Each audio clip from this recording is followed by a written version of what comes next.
പുതിയൊരു വീഡിയോയിലേക്ക് ഏവർക്കും സ്വാഗതം. ഇന്ന് നമ്മൾ പരിചയപ്പെടാൻ പോകുന്നത് മോസ്ഫെറ്റ് എങ്ങനെ സ്വിച്ച് ചെയ്യിക്കാം എന്നതിനെക്കുറിച്ചാണ്. ഇതിനായിട്ട് ഞാനിവിടെ ചില എക്സാമ്പിൾസ് കാണിക്കുന്നുണ്ട്. ഈ ഒരു മോസ്ഫെറ്റിൻ്റെ സ്വിച്ചിങ്ങിൻ്റെ അടിസ്ഥാനത്തിൽ തയ്യാറാക്കിയ പ്രോജക്റ്റുകളാണ് ഇത്. എന്തിനാണ് ഇത്തരം പ്രോജക്റ്റുകളിൽ സ്വിച്ചിങ്ങിനായിട്ട് മോസ്ഫെറ്റ് തിരഞ്ഞെടുത്തത്? ഈ പ്രോജക്റ്റുകൾ ശ്രദ്ധിച്ചാൽ കാണാം, ഇതിലെല്ലാം ലോഡായിട്ട് ഉപയോഗിച്ചിരിക്കുന്നത് ഹൈ കറണ്ട് എടുക്കുന്ന ഉപകരണങ്ങളാണ്. ഒരു കാർ സ്റ്റീരിയോയും അതുപോലെ ഒരു 10 വാട്ട്സിൻ്റെ ഫിലമെൻറ്റ് ബൾബും.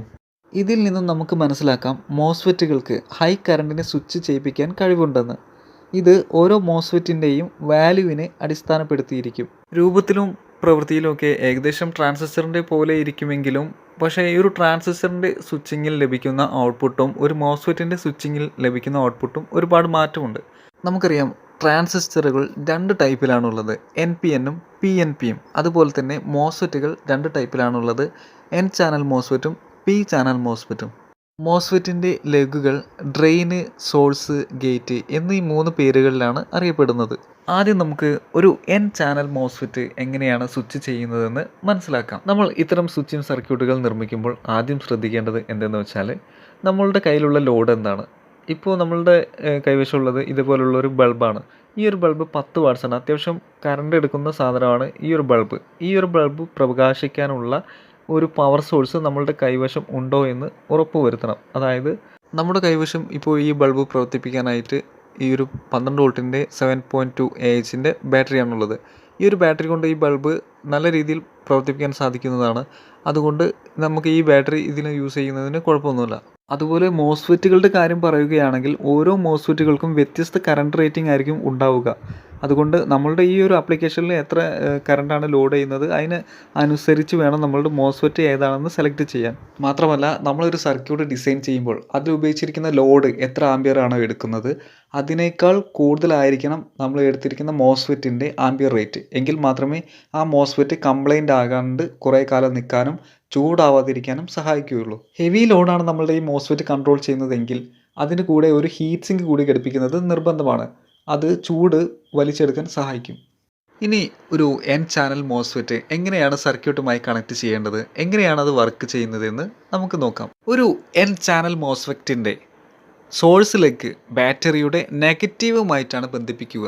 അതുപോലെ ലോഡ് കണക്ട് ചെയ്യേണ്ടത് ബാറ്ററി പോസിറ്റീവിനും ഡ്രെയിൻ ലെഗിനും ഇടയിലായിട്ട് സീരീസ് രീതിയിലാണ് ലോഡ് കണക്ട് ചെയ്യേണ്ടത്. നമുക്കറിയാം, നമ്മളുടെ ശരീരത്തിലൂടെ വൈദ്യുതി കണ്ടക്ട് ചെയ്യാൻ സാധിക്കുമെന്ന്. ഈ ഒരു അടിസ്ഥാനത്തിൽ ഞാൻ ഈ ബാറ്ററിയുടെ പോസിറ്റീവിൽ സ്പർശിച്ചുകൊണ്ട് ഗേറ്റ് പോയിന്റിലേക്ക് ഒരു പോസിറ്റീവ് പൾസ് നൽകുമ്പോൾ ബൾബ് പ്രകാശിക്കുന്നതായിട്ട് കാണാം. അതോടൊപ്പം ബാറ്ററിയുടെ നെഗറ്റീവ് പോയിന്റിൽ സ്പർശിച്ചുകൊണ്ട് ഒരു നെഗറ്റീവ് പൾസ് മോസ്ഫെറ്റിൻ്റെ ഗേറ്റ് പോയിന്റിലേക്ക് നൽകുമ്പോൾ ബൾബ് ഓഫ് ആവുന്നതായിട്ടും കാണാം. ഇതാണ് ഒരു മോസ്ഫെറ്റ് സ്വിച്ചിങ് ആവുന്നതിൻ്റെ അടിസ്ഥാനപരമായിട്ടുള്ള തത്വം. മാത്രമല്ല, ഇതാണ് ഒരു മോസ്ഫെറ്റിൻ്റെ ഏറ്റവും വലിയ സവിശേഷതയായിട്ട് നമുക്ക് ചൂണ്ടിക്കാണിക്കാൻ സാധിക്കുന്നത്. ഒരു ചെറിയ അളവിലുള്ള വോൾട്ടേജ് ഗേറ്റ് പോയിന്റിൽ നൽകുമ്പോൾ മോസ്ഫെറ്റ് വളരെ പെട്ടെന്ന് സ്വിച്ചിങ് ആവുകയും വലിയ അളവിലുള്ള ഒരു കറണ്ട് ഫ്ലോ സാധ്യമാക്കുകയും ചെയ്യുന്നു. ഈ ഒരു കണ്ടുപിടുത്തത്തിൻ്റെ ഫലമായിട്ടാണ് മെക്കാനിക്കൽ റിലേകളെ മാറ്റി നിർത്തിക്കൊണ്ട് ഒട്ടുമിക്ക ഉപകരണങ്ങളും മോസ്ഫെറ്റ് കീഴടക്കിയത്. അതുപോലെ ഇലക്ട്രോണിക്സ് ഡിജിറ്റൽ സ്വിച്ചിങ് രംഗത്ത് ഇന്ന് കൂടുതലായിട്ടും മോസ്ഫെറ്റുകൾ ഉപയോഗിക്കപ്പെടുന്നു. ഇനി നമുക്കൊരു മോസ്ഫെറ്റ് സ്വിച്ചിങ് സർക്യൂട്ട് എങ്ങനെ ഡിസൈൻ ചെയ്യാം എന്ന് നോക്കാം. ഇവിടെ നമ്മൾ എടുത്തിട്ടുള്ളത് എൻ ചാനൽ മോസ്ഫെറ്റ് ആണ്. അതായത് ഈ മോസ്ഫെറ്റിൻ്റെ പ്രത്യേകത എന്തെന്ന് വെച്ച് കഴിഞ്ഞാൽ, ഇതിൻ്റെ ഗേറ്റ് പോയിന്റിലേക്ക് പോസിറ്റീവ് ചാർജ് വരുമ്പോൾ മോസ്ഫെറ്റ് ഓൺ ആവുകയും അതുപോലെ നെഗറ്റീവ് ചാർജാണ് വരുന്നതെങ്കിൽ മോസ്ഫെറ്റ് ഓഫ് ആവുകയാണ് ചെയ്യുന്നത്.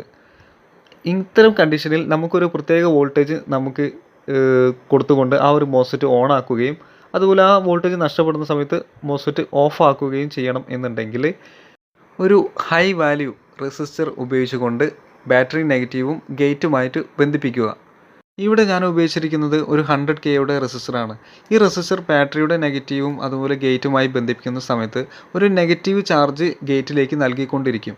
ഇനി മോസ്ഫെറ്റ് ഓൺ ആവണം എന്നുണ്ടെങ്കിൽ ഈ ഒരു റെസിസ്റ്റർ നൽകുന്ന നെഗറ്റീവ് ചാർജിനെ മറികടന്നുകൊണ്ട് അവിടെ ഒരു പോസിറ്റീവ് ചാർജ് എത്തണം. എങ്കിൽ മാത്രമേ ഇനി മോസ്ഫെറ്റ് ഓൺ ആവുകയുള്ളൂ. ഈ ഒരു രീതിയിൽ നമ്മൾ സർക്യൂട്ട് ഡിസൈൻ ചെയ്യുകയാണെങ്കിൽ ഒരു പ്രത്യേക വോൾട്ടേജ് എത്തുന്ന സമയത്ത് മോസ്ഫെറ്റ് ഓൺ ആവുകയും അതുപോലെ ആ ഒരു വോൾട്ടേജ് നഷ്ടപ്പെടുന്ന സമയത്ത് മോസ്ഫെറ്റ് ഓഫ് ആവുകയും ചെയ്യുന്ന രീതിയിൽ നമുക്ക് ഡിസൈൻ ചെയ്തെടുക്കാവുന്നതാണ്.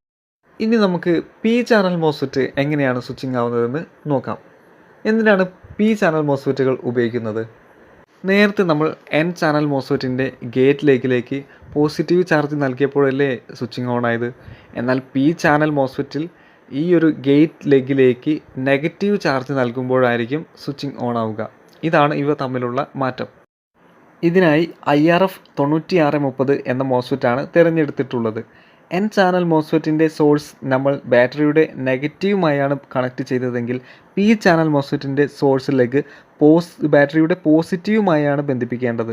അതോടൊപ്പം ലോഡ് കണക്ട് ചെയ്യേണ്ടത് ബാറ്ററിയുടെ നെഗറ്റീവ് മോസ്ഫെറ്റിൻ്റെ ഡ്രെയിൻ ലെഗുമായാണ്. ഇനി ഒരു പി ചാനൽ മോസ്ഫെറ്റ് ഉപയോഗിച്ചുകൊണ്ട് ഒരു സ്വിച്ചിങ് സർക്യൂട്ട് നിർമ്മിക്കുകയാണെങ്കിൽ നമ്മൾ നേരത്തെ എൻ ചാനൽ മോസ്ഫെറ്റിൽ ചെയ്ത അതിന് നേരെ ഓപ്പോസിറ്റായി ചെയ്താൽ മതി. ഇവിടെ നെഗറ്റീവ് ചാർജ് മോസ്ഫെറ്റിൻ്റെ ഗേറ്റിലേക്ക് കിട്ടുമ്പോൾ ഓൺ ആവുന്നതിനാൽ നമ്മൾ ഒരു സ്വിച്ചിങ് സർക്യൂട്ട് നിർമ്മിക്കുമ്പോൾ സിഗ്നൽ എത്തുന്ന സമയത്ത് മോസ്ഫെറ്റ് ഓൺ ആവുകയും സിഗ്നൽ നഷ്ടപ്പെടുന്ന സമയത്ത് മോസ്ഫെറ്റ് ഓഫ് ആവുകയും ചെയ്യണം എന്നുണ്ടെങ്കിൽ ഒരു ഹൈ വാല്യൂ റെസിസ്റ്റർ ബാറ്ററിയുടെ പോസിറ്റീവിൽ നിന്നും മോസ്ഫെറ്റിൻ്റെ ഗേറ്റുമായിട്ട് ബന്ധിപ്പിച്ച് കൊടുത്താൽ മതി.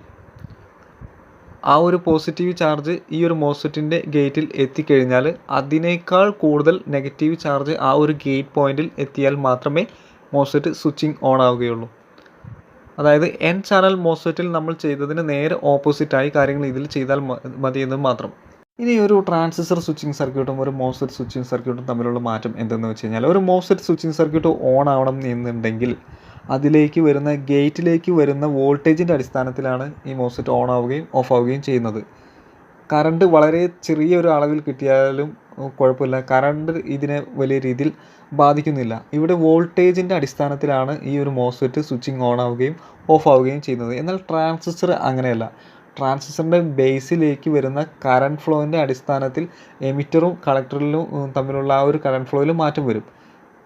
ട്രാൻസിസ്റ്റർ കറണ്ട് ഫ്ലോവിൻ്റെ അടിസ്ഥാനത്തിലാണ് സ്വിച്ചിങ് ഓൺ ആവുന്നതെങ്കിൽ മോസ്ഫെറ്റ് വോൾട്ടേജിൻ്റെ അടിസ്ഥാനത്തിലാണ് സ്വിച്ചിങ് ഓൺ ആവുകയും ഓഫ് ആക്കുകയും ചെയ്യുന്നത്. അതായത് നമ്മളൊരു ട്രാൻസിസ്റ്ററിൻ്റെ ബേസിലേക്ക് ഒരു നിശ്ചിത അളവിലുള്ള ഒരു വോൾട്ടേജ് അപ്ലൈ ചെയ്ത് കഴിഞ്ഞാൽ ആ ഒരു വോൾട്ടേജിൽ അത്യാവശ്യം കറണ്ടും കൂടി ഉണ്ടെങ്കിൽ, വോൾട്ടേജ് മാത്രമല്ല അത്യാവശ്യം കറണ്ട് കൂടി, ആ ഒരു ബയാസിങ് നടക്കാനുള്ള കറണ്ട് കൂടി അതിലുണ്ടെങ്കിൽ മാത്രമേ ട്രാൻസിസ്റ്റർ നല്ല രീതിയിൽ പ്രവർത്തിച്ച് നല്ലൊരു ഔട്ട്പുട്ട് നൽകുകയുള്ളൂ. കറണ്ട് കുറവാണെങ്കിൽ ട്രാൻസിസ്റ്റർ അതിനനുസരിച്ച് ഔട്ട്പുട്ടിലും വേരിയേഷൻ വരുത്തും. എന്നാൽ മോസ്ഫെറ്റ് അങ്ങനെയല്ല. മോസ്ഫെറ്റിൽ കറണ്ട് വളരെ തുച്ഛമായ ഒരു അളവിൽ ഉണ്ടെങ്കിലും വോൾട്ടേജ് ആവശ്യത്തിന് ഉണ്ടെന്നുണ്ടെങ്കിൽ ആ ഒരു മോസ്ഫെറ്റ് ഓൺ ആവുന്നതാണ്. ഇതിനെപ്പറ്റി ശരിക്കും മനസ്സിലാവാൻ വേണ്ടിയിട്ട് ഞാനൊരു എക്സാമ്പിൾ കാണിച്ചു തരാം. ഇവിടെ നമ്മളുടെ കയ്യിലുള്ള 12 വോൾട്ട് ബാറ്ററിയുമായിട്ട് പാരലായിട്ട് ഒരു 10K പ്രീസെറ്റ് കണക്ട് ചെയ്തിട്ടുണ്ട്. ഈ ഒരു പ്രീസെറ്റിൻ്റെ ഷാഫ്റ്റ് മുന്നോട്ടും പിന്നോട്ടും ചലിക്കുന്നതിനനുസരിച്ച് ഇതിൻ്റെ സെൻട്രൽ ലെഗിൽ ഉണ്ടാകുന്ന വോൾട്ടേജിലും മാറ്റം വരുന്നതായിട്ട് കാണാം. ഈ ഒരു വോൾട്ടേജ് മോസ്ഫെറ്റിൻ്റെ ഗേറ്റ് ലെഗിലേക്ക് നൽകുകയാണെങ്കിൽ ആ ഒരു വോൾട്ടേജിൽ വരുന്ന മാറ്റത്തിനനുസരിച്ച് ബൾബിൻ്റെ പ്രകാശത്തിൽ വരുന്ന മാറ്റം നമുക്ക് മനസ്സിലാക്കാൻ സാധിക്കും. അതായത് വോൾട്ടേജ് കൂടുന്നതിനനുസരിച്ച് ബൾബ് പ്രകാശം കൂടുന്നു, ഗെയിൻ കൂടുന്നു അവിടെ. അപ്പോൾ ഗേറ്റിലുള്ള വോൾട്ടേജിൻ്റെ വ്യതിയാനം ഇതിൻ്റെ ഔട്ട്പുട്ടിലും മാറ്റം വരുത്താൻ സാധിക്കുമെന്ന് മനസ്സിലായില്ലേ. ഈ ഒരു പ്രവർത്തനത്തിൻ്റെ അടിസ്ഥാനത്തിൽ മോട്ടോർ സ്പീഡ് കൺട്രോളിംഗ് ആയിട്ടും അതുപോലെ റെഗുലേറ്ററുകളായിട്ടുമൊക്കെ മോസ്ഫെറ്റുകൾ ഉപയോഗിക്കാറുണ്ട്. ഇനി എന്തെങ്കിലും സംശയമുണ്ടെന്നുണ്ടെങ്കിൽ നിങ്ങൾക്ക് താഴെ കമൻറ്റ് ചെയ്യാവുന്നതാണ്. പുതിയൊരു വീഡിയോയിൽ കാണുന്നത് വരെ ഗുഡ് ബൈ.